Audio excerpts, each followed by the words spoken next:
What is going on, everybody? My name is Caden Moran from PWPNation.com, and tonight is NXT Takeover War Games in Houston, Texas, and I couldn't be more excited despite the War Games cage not having a roof. But that's besides the point. So I'm here to give you my predictions for NXT Takeover War Games, and they're going to be quick, they're going to be to the point, so let's get started. So the first match we have is Cassius Ohno versus Lars Sullivan. Lars Sullivan has been making his mark in NXT for the past few months. The moment I first saw Lars Sullivan, I knew he was going to be something big, something special. He has that classic old school wrestling look. He's just a natural heel. He's huge and he's very talented for his size, and we know how good Cassius Ohno is. But however, Lars Sullivan is going to be a star in NXT. So with that being said, Lars Sullivan is obviously going to defeat Cassius Ohno. I expect, as for the match quality, not really sure how it's going to go. You got two big men. Cassius Ohno has that extra agility and athleticism in there, but expect just a mauling from Lars Sullivan. So Sullivan will beat Ohno, and Sullivan will continue to make his mark in NXT. I'm looking forward to it. Next up, we have probably the most intriguing match on this entire card, and that is Alistair Black versus the Velveteen Dream. So let me just open this by saying I'm a fan. I'm a big fan of the Velveteen Dream. I think his character, say what you want about his character, Patrick Clark is making it work. And the fans weren't behind it at first, but they're starting to really enjoy the Velveteen Dream gimmick, and so am I. But on the other hand, you have someone who we know and someone we have come to love in the highly popular Alistair Black, who is, has been rumored to be being called up for the past couple months. He has it all. Alistair Black has the look, he has the charisma, he has the in-ring ability, he has the entrance, he has, he's the total package. But then again, you have the Velveteen Dream, who is somewhat new to NXT, and right there, that gives me a reason to think he's new, so he's going to win. But I think Velveteen Dream is going to have a strong showing in this match against Black, but considering Alistair Black, they don't really want to kill his credibility, and assuming he's going to be called up soon, I think Alistair Black is going to win. I'm going with my heart here. I probably should be going with my brain, but my heart says Black, my brain says Dream.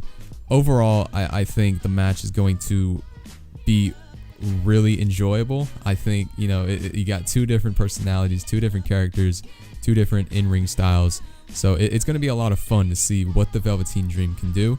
I think he'll have a strong showing, but I'm going to go with Alistair Black picking up the win. Next up, we have the Fatal 4-Way match for the vacant NXT Women's Championship involving Nikki Cross, Peyton Royce, Ember Moon, and Kairi Sane, who won the Mae Young Classic earlier this year. Obviously, I think the obvious choice would be Sane, considering she won the Mae Young Classic and she earned her right. She's highly popular. I don't really know. I don't see anything special in Sane. I'm gonna be honest there. I think aside from her elbow drop, there's nothing else that is there. We keep hyping up this elbow, thinking it's better than Bayley's or better than Randy Savage's, better than Shawn Michaels, better than CM Punk's, but there's nothing else about her that screams wow, that screams the future, that screams women's champion, at least not yet. So I don't think Sane will pick up the win. I don't think she really needs to.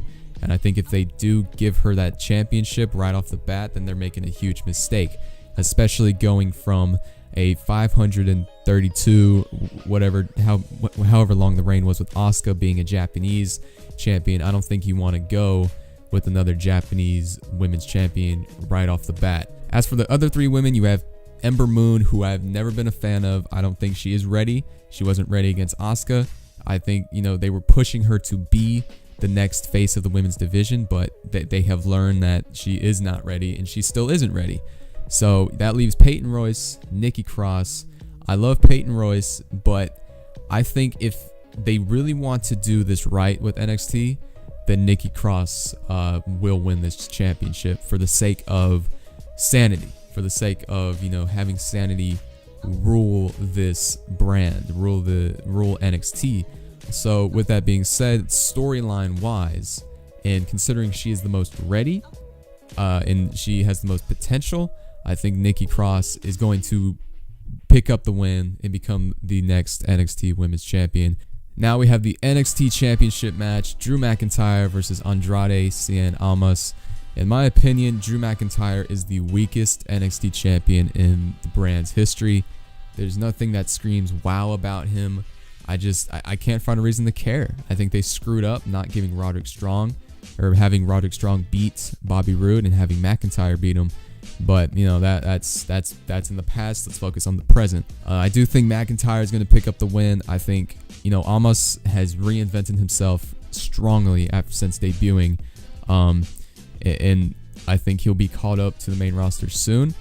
So, and I just think, you know, considering the past takeover in Brooklyn with Adam Cole attacking McIntyre, that's going to really set the tone for the future for NXT. So I think Drew McIntyre will pick up the win, and I expect a pretty decent match out of the two, because they're both talented in the ring. Almost is a bit better, but I think McIntyre for the future will retain the championship.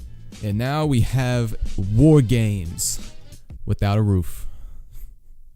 Dude, I don't care if there's not a roof in War Games, and there's so many people making a big deal about this, and I understand why. But who cares? It's still gonna be a good match. We have the Undisputed Era involving Adam Cole, Kyle O'Reilly, and Bobby Fish versus Sanity and the Authors of Pain with Roderick Strong. A weird team, but an intriguing team. I think the obvious answer is the Undisputed Era. They need to pick up this big win to, you know, make their mark in NXT. But I don't think they're going to do it alone. I think the obvious event that'll happen here is Roderick Strong. You know, I expect him to turn heel. I expect him to join Undisputed for real this time, and you know that's going to be very exciting to see, because you're gonna have these 4 Ring of Honor guys taking over NXT, and they're going to reign supreme over this entire brand. So I expect a hell of a match. I expect probably one of the best matchups in NXT's takeover history, and that's saying a lot. But when you have 3 teams of this caliber and all these stars, I think that is case for a really good match. But I do think the Undisputed Era will pick up the win, and Roderick Strong will turn heel and join the group. But that about does it for NXT TakeOver War Games predictions. Those are my predictions. Let me know what you think. Who do you think will win tonight in Houston, Texas for War Games? But before I go, be sure to check out pwpnation.com for everything professional wrestling. Follow us on Twitter at pwpnation. Follow our Facebook page, facebook.com/pwpnation. You can follow me on Twitter at Caden J. Moran.